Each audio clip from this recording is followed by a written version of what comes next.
Well, the weekend is nearly upon us, which means it's a great time to catch a movie.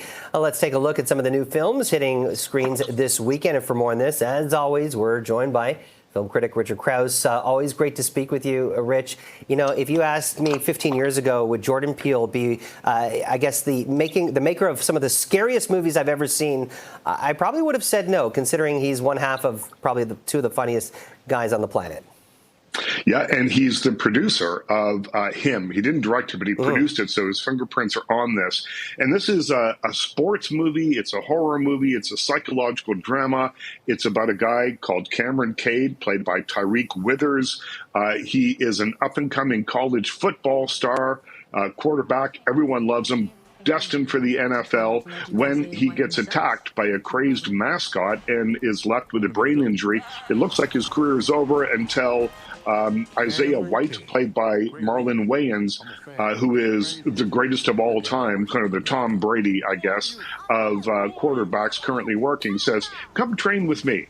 I will teach you the ropes. I will get you back on the right track." Of course, there are strings attached, and this turns out to be more of a cult than just simple training. And this is a movie that looks amazing. It is edited and shot to an inch of its life.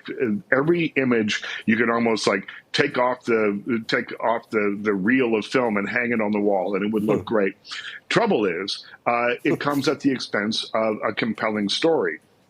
The idea that we're talking about the commodification and exploitation of athletes, the physical toll that the sports takes, the price of fame, all that stuff is sort of hinted at, but never really explored. So by the time you get to the absolutely wild, bonkers last 10 minutes of this movie, you don't really feel like you've seen that much except a number of really beautiful images. So I gave him 2.5 stars out of 5, and it's playing in theaters right now.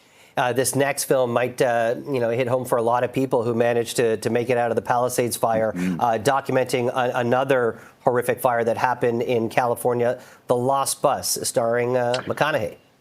Yeah, so Matthew McConaughey stars in this as a bus driver, and he is told, there is a forest fire, wildfire that has just started. We need you to get to the school, pick up 23 kids, and take them to a safe drop-off spot so their parents can come pick them up.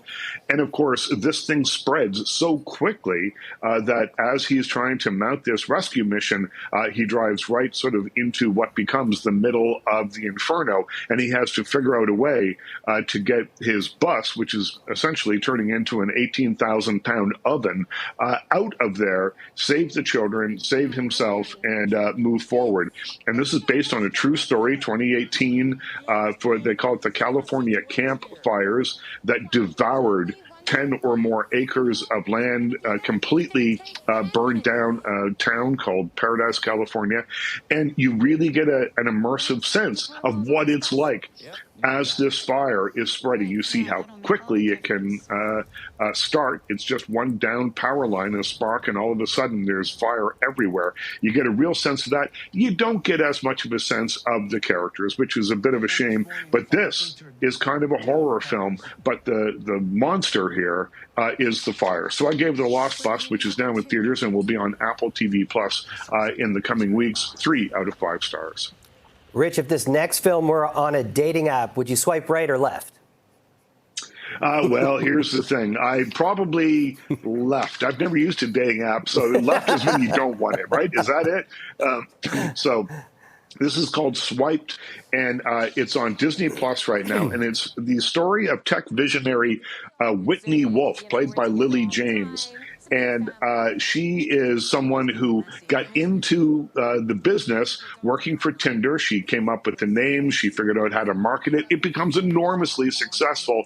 But then there's a scandal. Sexual allegations are lobbed against some of the men that she's working with. She leaves that company and starts her own company called Bumble, which is meant to be a friendlier dating app experience for women, and becomes the first self-made female billionaire. And she's an extraordinary person, once voted one of the 50 women who are changing the world. But as innovative as she is, the biopic is absolutely not. It is as standard as you get in terms of these kind of things. It's like a Wikipedia page come to life. So I gave Swipe, which is now on Disney Plus, 2 out of 5 stars. Sounds like you're swiping left on that one, my friend.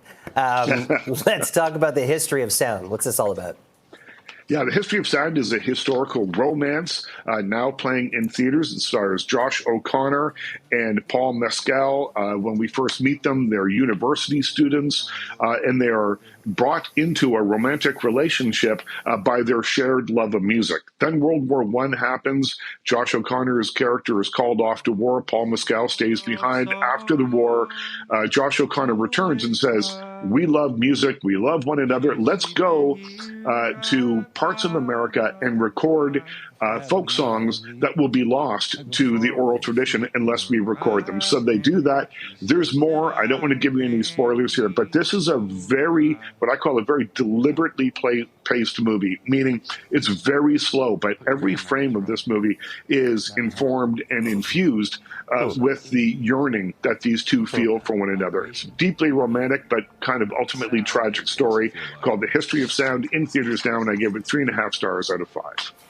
Richard Crouse, always appreciate it. Have a great weekend.